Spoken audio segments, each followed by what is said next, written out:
नमस्कार मंडळी, ई साक्षरमध्ये सगळ्यांचं मनापासून स्वागत। मंडळी, तुम्ही अशा एखाद्या ठिकाणी समजा फिरायला गेला आहात किंवा हायकिंग कॅम्पिंगसाठी गेलेला आहात की जिथे इंटरनेट कनेक्शन अवेलेबल नाही किंवा इंटरनेट कनेक्शन असलं तरी ते खूप महाग आहे। अशा वेळेला इंटरनेटचा वापर न करता तुम्ही गुगल मॅप्सवरती नेव्हिगेशन्स कशी मिळवू शकता, गुगल मॅप्सचा वापर कसा करू शकता हे आपण ह्या व्हिडिओमध्ये बघणार आहोत। तत्पूर्वी गुगल मॅप्सचा वापर कसा करावा ह्यासाठी आपण एक व्हिडिओ ह्या आधीच अपलोड केलेला आहे। कोणत्याही ठिकाणी चालत जाण्यासाठी, ड्राईव्ह करून जाण्यासाठी किंवा बस रेल्वेने जाण्यासाठी तुम्ही गुगल मॅप्सचा अतिशय योग्य वापर कसा करू शकता हे जर तुम्हाला बघायचं असेल तर हा व्हिडिओ नक्की बघा। याची लिंक मी आपल्या डिस्क्रिप्शनमध्ये दिलेली आहे। तसंच आता तुमच्या स्क्रीनवरती उजवीकडे हे असं आयच्या आकाराचं चिन्ह तुम्हाला दिसेल, त्यावरती क्लिक करून तुम्ही हा व्हिडिओ बघू शकता। ज्या ठिकाणी इंटरनेट कनेक्शन अवेलेबल नाही किंवा तुम्हाला ते वापरायचं नाही अशा ठिकाणी ऑफलाईन मॅप्सचा वापर करण्यासाठी सगळ्यात आधी तुम्हाला त्या ठिकाणचा मॅप जेव्हा तुमच्याकडे इंटरनेट कनेक्शन आहे तेव्हा डाउनलोड करून घ्यावा लागेल। समजा उद्या तुम्हाला एखाद्या सहलीला जायचं आहे तर सहलीला जाण्यासाठी बाकी सगळी तयारी जशी करता त्याचप्रमाणे तुमच्या मोबाईलवरती घरी वायफाय असताना किंवा मोबाईलचं इंटरनेट कनेक्शन स्ट्रॉंग असतानाच तुम्हाला ज्या ठिकाणी जायचं आहे तिथला मॅप डाउनलोड करून घ्या। म्हणजे नंतर संपूर्ण ट्रिपमध्ये तुमचं इंटरनेट जरी बंद असलं तरीही तुम्ही गुगल मॅप्स वापरू शकता। अर्थात ऑफलाईन गुगल मॅप्स वापरण्याची काही लिमिटेशन्स आहेत, काही मर्यादा आहेत। कुठे किंवा कशासाठी तुम्ही ऑफलाईन गुगल मॅप्स वापरू शकत नाही हे मी तुम्हाला या व्हिडिओच्या शेवटी सांगेन। त्याआधी आता आपण बघूया की हा मॅप डाउनलोड कसा करायचा आणि ऑफलाईन गुगल मॅप्सचा वापर कसा करायचा। चला तर मग सुरुवात करूया। इथे मी आता माझं गुगल मॅप्स ॲप्लिकेशन ओपन केलेलं आहे। आता तुम्ही जर इथे बघाल तर माझ्या मोबाईलवरती इकडे वायफाय ऑन आहे आणि GPS लोकेशनही ऑन आहे, ठीक आहे। त्यामुळे आता आपण इंटरनेट कनेक्शन असताना पहिल्यांदा आपल्याला जिथे जायचं आहे तिथला मॅप डाउनलोड करून घेऊया। कोणत्याही ठिकाणाचा मॅप डाउनलोड करण्यासाठी दोन पद्धती आहेत, त्यातली पहिली पद्धत बघूया। सगळ्यात पहिल्यांदा ज्या ठिकाणी मला जायचं आहे त्या ठिकाणचं नाव मी इथे टाईप करून सर्च करेन। इथे आपण गोवासाठी सर्च केल्यानंतर इथे मॅपमध्ये नकाशामध्ये तुम्हाला गोव्याचं लोकेशन आलेलं दिसेल। आता इकडे खाली हे जे गोवा लिहिलेलं आहे ह्यावरती एकदा टॅप करा।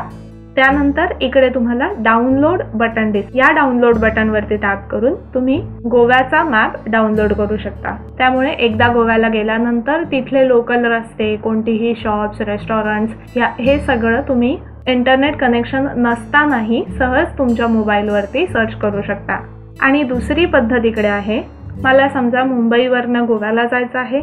हे बघा, मुंबई टू गोवा सर्च केल्यानंतर हा असा इथनं आपला रूट दाखवलेला आहे आणि इथे जर तुम्ही बघाल इथे त्यांनी दिलेलं आहे तुमच्या रस्त्यावरती जिथे इंटरनेट कनेक्शन नाही किंवा स्लो आहे अशा ठिकाणी वापरण्यासाठी म्हणून तुम्ही हा मॅप इथून डाउनलोड करू शकता। आता मी हे नोटिफिकेशन इथे बंद करते आहे।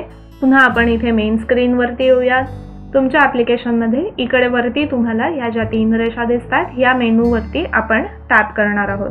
त्यानंतर ऑफलाईन मॅप्स यावरती टॅप करा।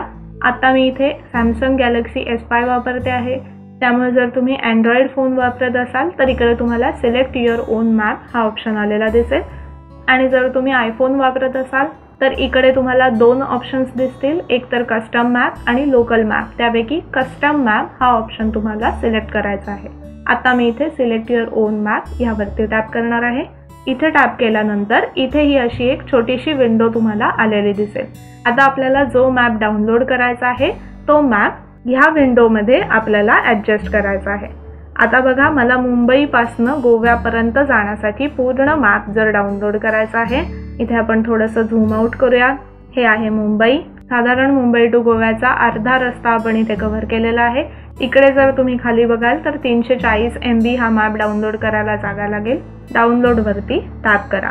हे जे मॅप 2 लिहून आलेलं आहे इथे आपला हा मॅप आत्ताचा डाउनलोड होतो आहे।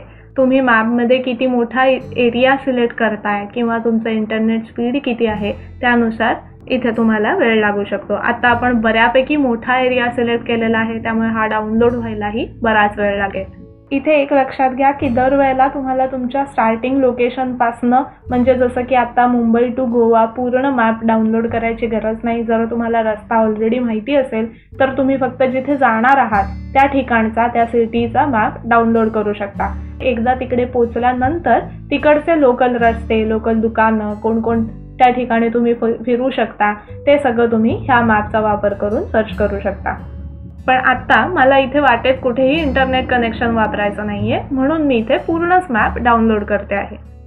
इथे आपला पूर्ण मॅप डाउनलोड झालेला आहे. इकडे जर तुम्ही बघाल 331 MB त्याची टोटल साईज आहे आणि ह्याच्या पुढे त्यांनी हा मॅप कधी एक्सपायर होईल ते दिलेलं आहे. इथे दिलंय त्यांनी 9 ऑक्टोबर 2019ला, म्हणजे आज मी व्हिडिओ रेकॉर्ड करते 9 ऑक्टोबर 2018ला, म्हणजे बरोबर 1 वर्षाने हा मॅप एक्सपायर होईल, म्हणजे आपोआप तुमच्या मोबाईलमधनं डिलीट होईल. तुम्हाला जर तो तसाच ठेवायचा असेल तर तो तुम्ही अपडेट करू शकता. आता आपण इथे परत एकदा सिलेक्ट युअर ओन मॅपवरती टॅप करणार आहोत. तिथून गोव्यापर्यंतचा मॅप आपण आता डाउनलोड करणार आहोत. ठीक आहे, यासाठी त्यांनी दिलेलं आहे की 90 MB जागा तुमच्या मोबाईलवरती लागेल. डाउनलोडवरती टॅप करूया. मी जसं तुम्हाला मगाशी म्हटलं, जेवढा एरिया तुम्ही जास्त सिलेक्ट कराल तेवढं तुम्हाला जास्त डेटा लागेल इंटरनेटचा, जास्त वेळ लागेल आणि मोबाईलमधली जागाही जास्त जाईल. आता इथे पूर्ण रस्ता जर तुम्हाला हवा असेल तर त्यासाठी काय करावं लागेल हे दाखवण्यासाठी मी पूर्ण मुंबई टू गोवा हा एवढा एरिया डाउनलोड केलेला आहे. प्रत्यक्षात तुम्हाला जेवढ्या एरियाचा हवा तेवढाच एरियाचा मॅप डाउनलोड करू शकता. जर तुमच्या मोबाईलवर जागा असेल, फ्री वायफाय असेल तर तुम्ही असं पूर्ण रूट डाउनलोड करून घेऊ शकता आणि एकदा ट्रिप झाल्यानंतर ते मॅप्स तुमच्या मोबाईलमधनं डिलीट करू शकता, जेणेकरून तेवढी मेमरी फ्री होऊ शकेल. तर इथे आपले दोन्ही मॅप डाउनलोड झालेले आहेत. आता आपण परत बॅक जाऊन इथे मी आता माझं नेट बंद करते. इथे मी फ्लाईट मोड ऑन करते. फ्लाईट मोड मी जेव्हा ऑन करते तेव्हा सगळ्या प्रकारचे इंटरनेट कनेक्शन्स माझे बंद होतात. आता आपण इथे गोव्यासाठी सर्च करणार आहोत. हे बघा, इथे जर तुम्ही बघाल आपलं इंटरनेट कनेक्शन ऑफ असताना सुद्धा त्याने मुंबई टू गोवा हा रूट आपल्याला इथे दाखवलेला आहे. एरवी कधी तुम्ही एकदा ट्राय करून बघा की जेव्हा मॅप डाउनलोड केलेले नसतात तेव्हा कुठलाही रूट इथे सर्च करायचा प्रयत्न करा. इंटरनेट कनेक्शन जर तुमचं बंद असेल तर तो रस्ता तुम्हाला इथे दिसणार नाही. परंतु आपण हा रूट पूर्ण आधीच डाउनलोड केल्यामुळे, हा एरिया पूर्ण डाउनलोड केल्यामुळे इकडे आपल्याला हा पूर्ण रूट दिसतो आहे. तसंच इथे जर तुम्ही झूम करून बघाल तर कोणत्याही एरियातल्या इथे झूम करून सुद्धा त्या शहरातली सगळी ठिकाणं तुम्हाला दिसू शकते. आता जर तुम्ही इथे खाली बघितलं, इकडे टोटल वेळ त्याने दाखवलेली आहे 10 hours 25 minutes, 587 किलोमीटर्स इथे आहेत. आणि जर तुम्ही खाली बघाल इकडे ऑफलाईन असं लिहून आलेलं आहे, म्हणजेच हा ऑफलाईन मॅप आहे आणि यामध्ये कोणताही तुम्हाला लाईव्ह ट्रॅफिक डेटा मिळणार नाही. तर अशा प्रकारे आपण इंटरनेट नसताना म्हणजेच ऑफलाईन गुगल मॅप्स कसे वापरायचे हे बघितलेलं आहे. आता मी इथे फ्लाईट मोड ऑफ करते आहे आणि माझं वायफाय ऑन करते आहे. तुम्हाला जर पुन्हा तुम्ही डाउनलोड केलेले मॅप्स बघायचे असतील तर इकडनं ह्या ज्या 3 रेषा दिसतात यावरती एकदा टॅप करा. या मेनूमधनं ऑफलाईन मॅप्स हा ऑप्शन सिलेक्ट करा. इकडे आपण डाउनलोड केलेले दोन्ही मॅप्स तुम्हाला इथे दिसतील. इथे जे 3 डॉट दिसतात यावरती एकदा टॅप करून हे मॅप्स तुम्ही कधीही अपडेट करू शकता. म्हणजे समजा हा जर मॅप जुना असेल आणि एखाद महिन्याने तुम्ही जाणार असाल तर बेटर तुम्ही जाण्यापूर्वी एकदा मॅप अपडेट करून घ्या. म्हणजे कोणती नवीन ॲड झालेले ठिकाणं असतील, कोणते रस्ते बंद झाले असतील किंवा बदलले असतील तर ती इन्फॉर्मेशन तुमच्या मॅपमध्ये अपडेट होईल. तसंच तुम्ही मॅप बघू शकता, तो रिनेम करू शकता, ह्याचं नाव बदलू शकता किंवा तुमची ट्रिप झाल्यानंतर किंवा ह्याचा वापर करून झाल्यानंतर तुम्ही इथनं हा मॅप डिलीट करू शकता. म्हणजे ही जी काही 331 आणि 86 MB एवढी जी स्पेस तुमच्या मोबाईलवरची गेलेली आहे ती स्पेस फ्री होईल. तेवढी जागा तुमच्या मोबाईलवरती मोकळी होईल. तसंच इथे सेटिंग्समध्ये जाऊन डाउनलोड प्रेफरन्सेस इकडे तुम्ही सेट करू शकता. जसं की ह्यावरती एकदा टॅप करा. इथे आहे ओव्हर वायफाय, म्हणजे वायफायला तुम्ही कनेक्टेड असतानाच कोणतेही मॅप डाउनलोड केले जातील किंवा over wifi or mobile network, म्हणजे तुमच्या मोबाईल नेटवर्क किंवा वायफाय ह्या दोन्हीपैकी कशाचाही वापर करून मॅप डाउनलोड करू शकता. इथे आता मी ओव्हर वायफाय हा ऑप्शन सिलेक्ट केलेला आहे. इथे आता मी सेव्ह वरती टॅप करते. आता ह्या व्हिडिओच्या सुरुवातीला मी तुम्हाला म्हणाले होते की ऑफलाईन गुगल मॅप्स वापरण्याची काही लिमिटेशन्स आहेत, काही मर्यादा आहेत. सगळ्यात पहिली गोष्ट म्हणजे की गुगल मॅप्स वापरून तुम्ही ड्राईव्ह करण्यासाठी म्हणजे तुमची गाडी चालवत घेऊन जाण्यासाठीचा रस्ता तुम्हाला गुगल मॅप्सवरनं मिळू शकतो.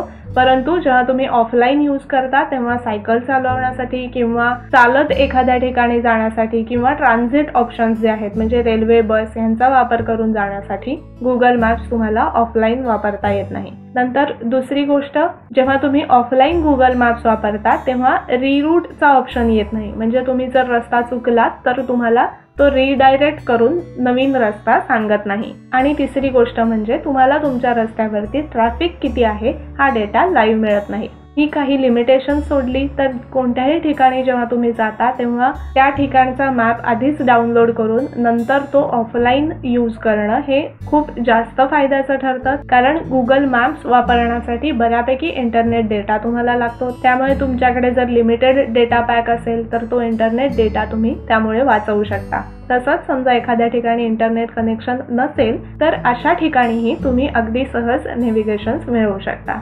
तर ह्या व्हिडिओमध्ये आपण बघितलेलं आहे की गुगल मॅप्सचा उपयोग ऑफलाईन कसा करायचा. तर मंडळी, तुम्हाला हा व्हिडिओ आवडला असेल तर तो लाईक करा, ई साक्षर या आपल्या चॅनलला सबस्क्राईब करा आणि हा व्हिडिओ जास्तीत जास्त लोकांपर्यंत शेअर करा. धन्यवाद.